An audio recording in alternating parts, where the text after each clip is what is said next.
Hi guys, Vet Front Wheel Adventures coming at you. Is that better? So, yeah, I'm bundled up. I'm a little chilly. I'm in a shelter kind of early. My next one's 7 miles. I wasn't doing 7 more miles today, so getting ready to go into Grayson Highlands. Kind of wanted to do a quick video about staying warm in winter.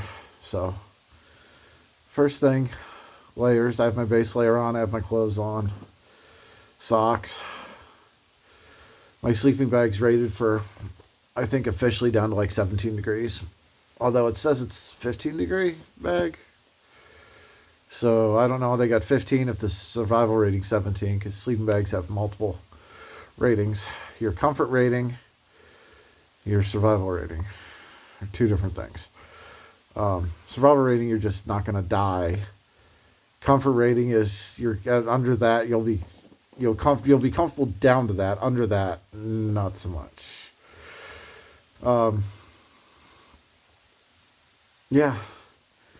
Another trick I do is, well, I keep them in my pocket so they're easily accessible. But I have some wrong pocket. I'm on my phone.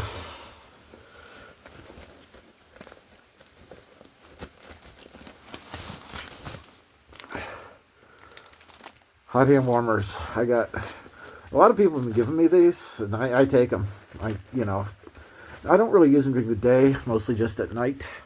See,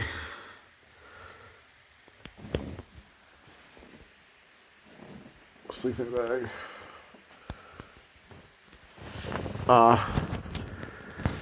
So I use those at night. If it gets cold enough and it warrants it, I'll use the small ones, put one in each sock. And then I like to have some, lower back, around my core.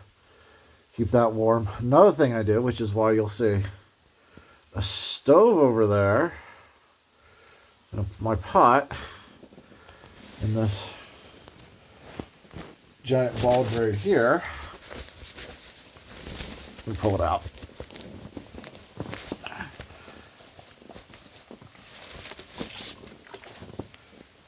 Now, Gene. Love this thing. Somebody gave me this on trail. It's great. Goes in the dark. I lost my other one, so the gentleman was nice enough to give me this one.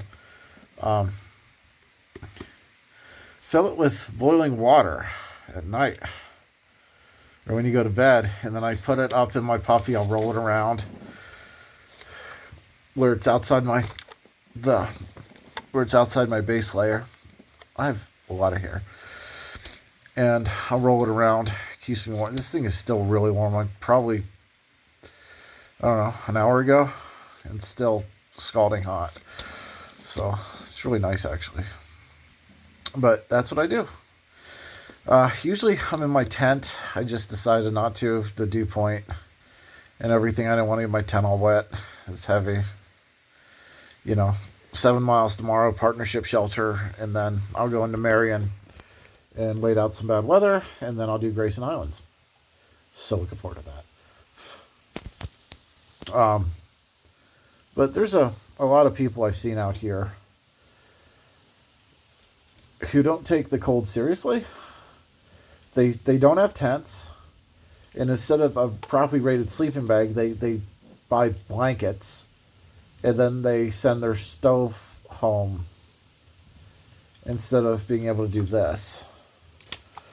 You could build a fire. Everything's so damp right now. I didn't want to do a fire. So I'm going to cover this, keep it a little bit warmer longer. But if you're not taking the cold out here seriously, number one, you're pretty stupid. And two, you're pretty selfish. Because when you do get into trouble, there's other people who have to come out here after you. They're called search and rescue. I've got friends who do search and rescue. It's something I hope to volunteer for. There's people who take it upon themselves to come out here after you. If you have to push the big red button on your GPS or, call 911 if you have enough service for that. and especially if they have to do it at night in bad weather, they risk injury to come get your stupid butt because you don't want to be prepared for the conditions properly. And if you want to carry a bunch of blankets, that's fine. Just realize your pack's going to be heavier. I don't know that I would send my stove home to make room for blankets. It's pretty small and light. And it gives me a way to heat up water to stay warm. Because I always carry enough fuel. It's not hard to do. Another thing that helps keep me warm is something else I see a lot of people not do. And that's eat right before you go to bed. Because I've seen people out here run out of food because they don't plan properly. Don't do that. Don't be that guy. And then it's like some big... No, it's not a joke. You need your energy. And plus, food helps keep you warm. It's called a thermogenic effect. Your body digesting everything. So eat right before you go to bed. It won't have a huge effect, but it will raise your core temperature just a little bit. And sometimes that little bit can be a massive help, depending on how cold it is. I think it's the 30s right, high 30s right now. Okay, can't see my breath. I can't outside the shelter, just not in here. But yeah, your tent will help keep you warm a little bit. Every little bit counts. You'll be warm in your tent than you will be in a shelter. I was just lazy. I mean, I could set up my tent. I just didn't want a damp tent and do 7 miles with a 1,700 foot elevation gain tomorrow. I go to the next shelter. You know, pretty short day, but not terrible. But, you know, still some climbs. And it's really humid, so I sweat a lot. I try not to sweat a lot. So layer up, layer down, whatever I got to do to not sweat so much because I don't want to be damp all day and then go to bed day, and that's just terrible. Before you go to bed, dry socks, dry base layer. I have another set of long johns in my bag from Origin in Maine. They're great. I love them. They're super warm. I wear those occasionally. It just depends on the temps and how I'm feeling. But, yeah. Water bottle. There it is. I boil the water, dump it in the bottle, put it in my puffy, climb in bed. Definitely helps keep you warm. There's some people who refuse to do this. I'll never understand them. Hot hands. If it does get real cold tonight, I'll pop these and put them in my socks. And I got some bigger ones, some 18-hour ones I was given that I'd put, like, my back. Because I have a sleeping pad that's rated at a 4.8 R value. And it's really great. I love it. I just put 7 patches in it. Which is a lot. But it's my only complaint about it. But it does keep me warm. It does insulate me from the ground. I know people who don't use sleeping pads. You lose a lot of heat through the ground. It'll just suck the heat out of you. You know, so. But the thing about a tent versus shelter, tents are, they seal up pretty good. Shelters are kind of drafty, can be. This one doesn't seem too bad. I do see gaps in the floor. There's some other gaps, but it's not real windy. Shouldn't be windy tonight. And I've got my hot water bottle to keep me warm. So, that is how I'm staying warm. Things I've seen other people do. So, you do you. Don't complain about it. Don't, oh my God, I have hypothermia.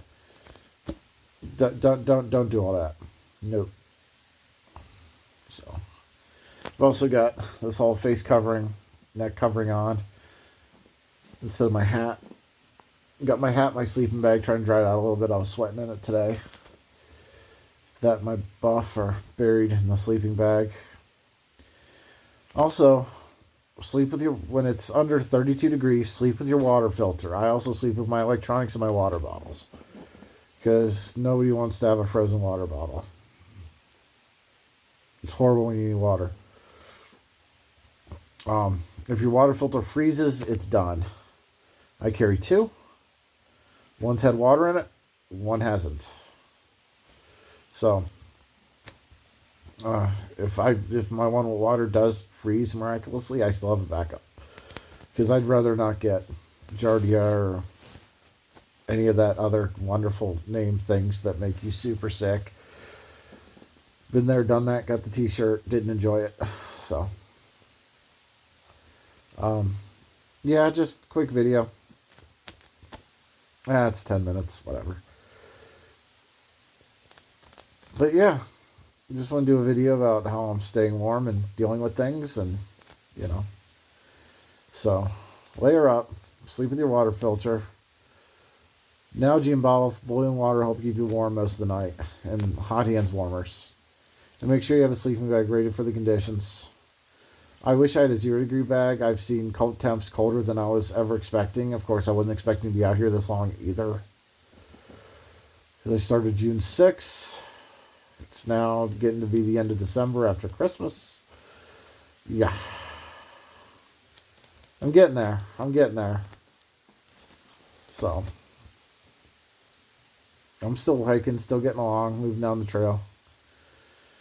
Yeah. I guess I should show you guys the shelter. There's my tent. I use this pillow. I have my snow pants back here too. Oh, it's another thing.